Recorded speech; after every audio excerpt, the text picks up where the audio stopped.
नमस्कार। अपने YouTube channel पर आप लोग के स्वागत करती हूँ। और मेरा तुलसी गीत अच्छा लगे तो आप लोग ढेर सारा प्यार दुलार आशीर्वाद मुझे ज़्यादा ज़्यादा सपोर्ट करिए। कार्तिक मास महीना मन भावन तुलसी के होई है बिया। कार्तिक मास महीना मन भावन तुलसी के होई है बिया। तुलसी के होई है बिया। गैया के गोबरा में अंगना लिपाइल गजमोती चौक पुराय। गैया के गोबरा में अंगना लिपाइल गजमोती चौक पुराय। गजमोती चौक पुराय। तई चौकवा बैठे शालिग्राम दुलहे संगमा तुलसी मैया साथ। तई चौकमा बैठे शालिग्राम दुलहे संगमा तुलसी मैया साथ। संगमा तुलसी मैया साथ। के करी हऊ तुलसी बारी दुलारी। के ही करी है कन्यादान। के करी हऊ तुलसी बारी दुलारी। के ही करी है कन्यादान। के करी हऊ तुलसी प्यारी रानिया माँ। के ही बियाही ले जाय। के करी हऊ तुलसी प्यारी रानिया माँ। के ही बियाही ले जाय।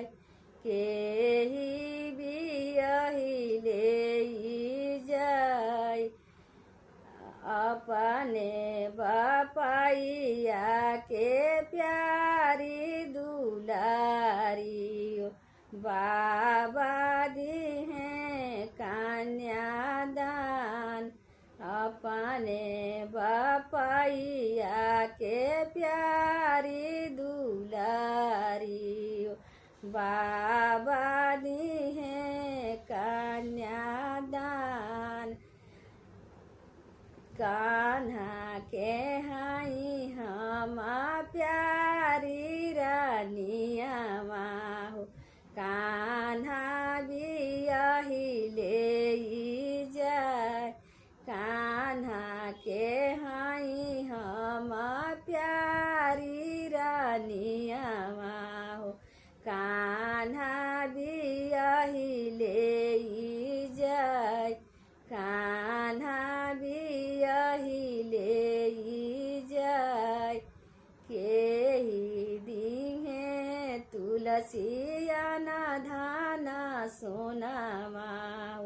के ही दीहे लहरा पटोर। के ही दीहे तुलसी हरियर सुगना माँ।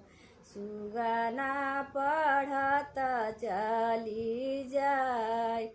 के दीहे तुलसी हरियर सुगना माँ। सुगना पढ़त चली जाय। बाबा दीहे मोरे आना धाना सोना माँ। आमा दीहे लहरा पटोर।